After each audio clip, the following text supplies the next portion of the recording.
Assalamualaikum warahmatullahi wabarakatuh. Sebelumnya perkenalkan, nama saya Astri Alim. Saya mahasiswa Universitas Hairun Ternate, Fakultas Ekonomi dan Bisnis, Program Studi Akuntansi semester 4. Nah, saya di sini akan menjelaskan tentang apa itu hermeneutika dan bagaimana cara metode pengumpulan data dan penganalisis data. Lebih jelasnya kita langsung ke pembahasannya. Hermeneutika adalah ilmu atau metode penafsiran teks atau simbol-simbol yang bertujuan untuk memahami makna di balik teks atau simbol-simbol tersebut. Ini sering digunakan dalam konteks filosofi, sastra, agama, dan ilmu sosial untuk menggali makna yang lebih dalam dari teks atau fenomena yang diamati. Hermeneutika mencakup proses interpretasi, analisis, dan pemahaman yang melibatkan konteks budaya, sejarah, dan linguistik. Hermeneutika memiliki sejarah yang panjang dan berkembang seiring waktu. Berikut adalah beberapa poin penting dalam sejarah hermeneutika. Yang pertama, awal mula. Istilah hermeneutika pertama kali digunakan sejak munculnya buku dasar-dasar logika seperti Hermenias, karya Aristoteles. Konsep logika dan penggunaan rasionalitas menjadi dasar tindakan hermeneutas.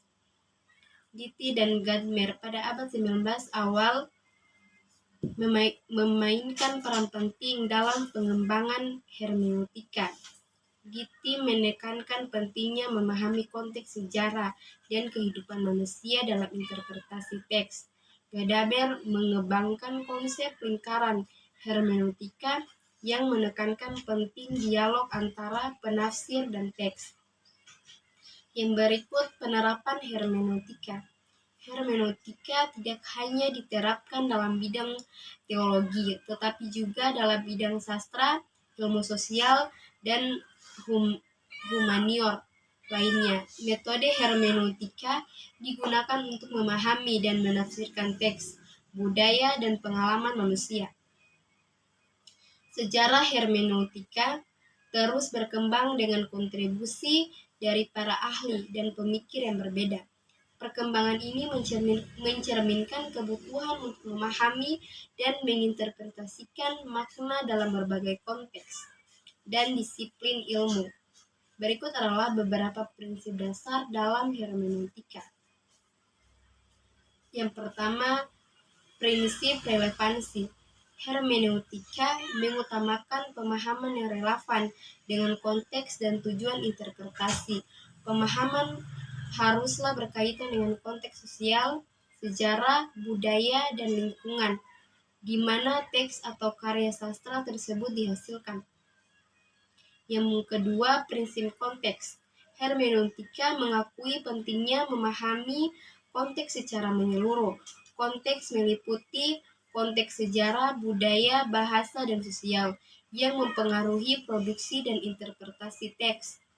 Yang ketiga, prinsip interpretasi. Hermeneutika menekankan pentingnya proses interpretasi yang bertujuan untuk memahami makna yang terkandung dalam teks. Interpretasi bukan hanya sekedar mencari makna literal, tetapi juga melibatkan pemahaman mendalam tentang makna simbolik, metafora, dan konteks yang lebih luas. Yang keempat, prinsip dialog. Hermeneutika mendorong dialog dan interaksi antara penafsir dengan teks yang ditafsirkan. Interpretasi bukan proses yang statis, tetapi melibatkan dialog antara penafsir dan teks yang saling mempengaruhi satu sama lain. Yang kelima, prinsip keterbukaan. Hermeneutika menghargai keterbukaan dalam interpretasi.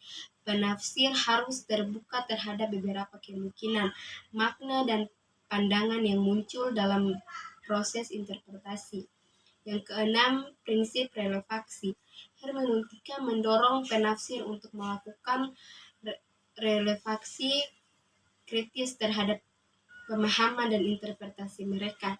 Penafsir harus terus mengkaji dan merefleksikan pemahaman mereka agar dapat mengembangkan interpretasi yang lebih baik. Sumber memperhatikan prinsip hermeneutika, relevansi dan konsep dasar hermeneutika, aliran dan prinsip dasar hermeneutika, memutuskan hukum prinsip dan kaidah interpretasi hukum, memiliki beberapa bentuk atau pendekatan yang perbedaan dalam praktiknya. Hermeneutika memiliki beberapa bentuk atau pendekatan yang berbeda dalam praktiknya. Berikut adalah beberapa bentuk hermeneutika yang umum yang ditemui. Yang pertama, hermeneutika teologis. Bentuk hermeneutika ini berkaitan dengan interpretasi teks-teks religius seperti kitab suci atau tulisan-tulisan teologi. Tujuannya adalah untuk memahami dan menafsirkan makna teks religius secara akurat dan relevan dengan konteks keagamaan. Yang kedua, hermeneutika sastra. Hermeneutika sastra berkaitan dengan interpretasi karya sastra seperti novel, puisi, atau drama. Pendekatan ini melibatkan analisis dan pemahaman mendalam terhadap struktur, naratif, karakter, tema, dan gaya penulisan dalam karya sastra. Yang ketiga, hermeneutika filosofis. Hermeneutika filosofis berfokus pada interpretasi teks-teks filosofis dan pemikiran filosofis. Tujuannya adalah untuk memahami dan menginterpretasikan gagasan dan konsep filosofis yang kompleks dalam teks-teks filosofis. Yang keempat, hermeneutika sejarah.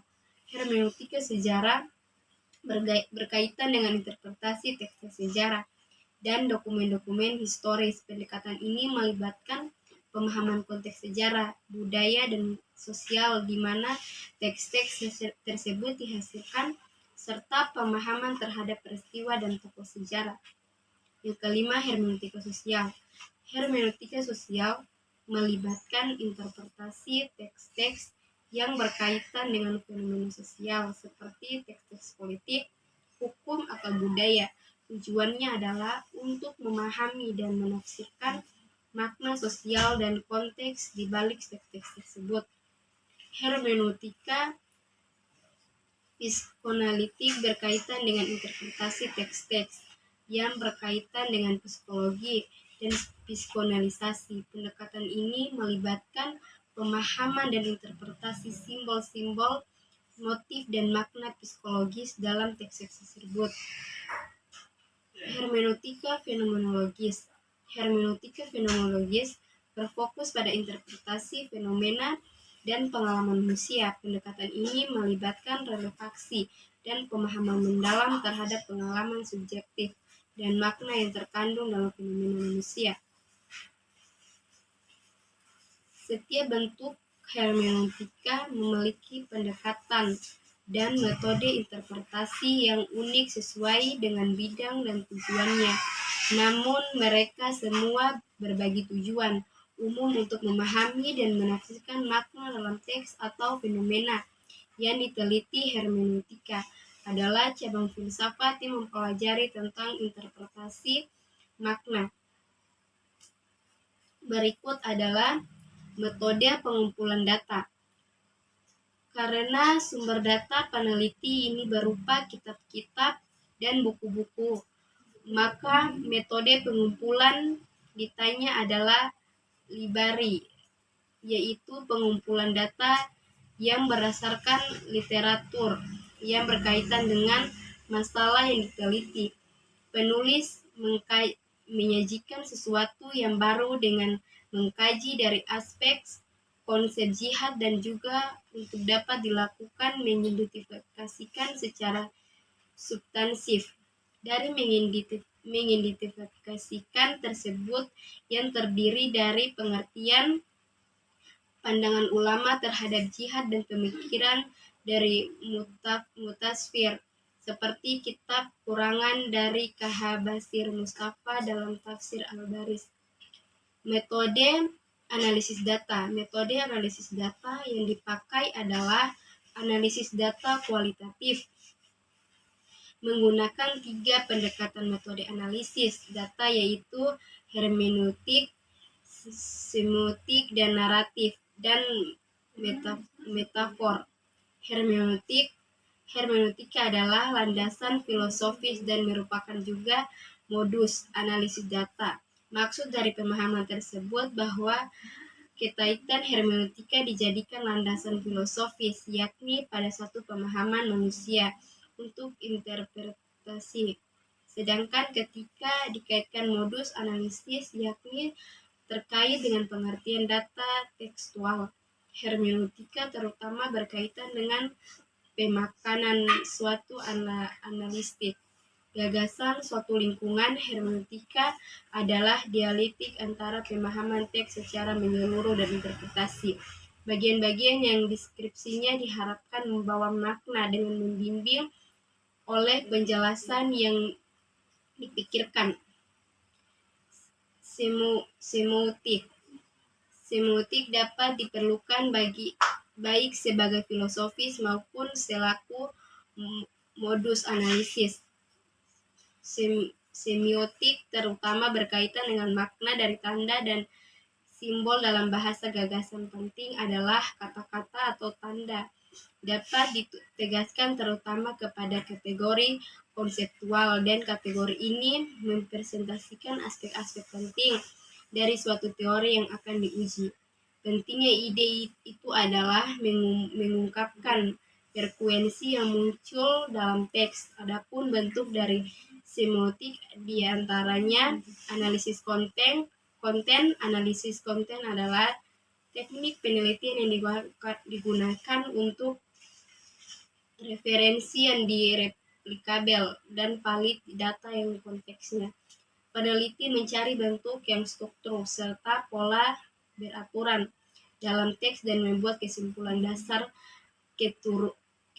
keturaturan yang ditemukan. Oke, mungkin itu saja yang dapat saya sampaikan tentang hermeneutika. Lebih dan kurangnya saya mohon maaf. Assalamualaikum warahmatullahi wabarakatuh.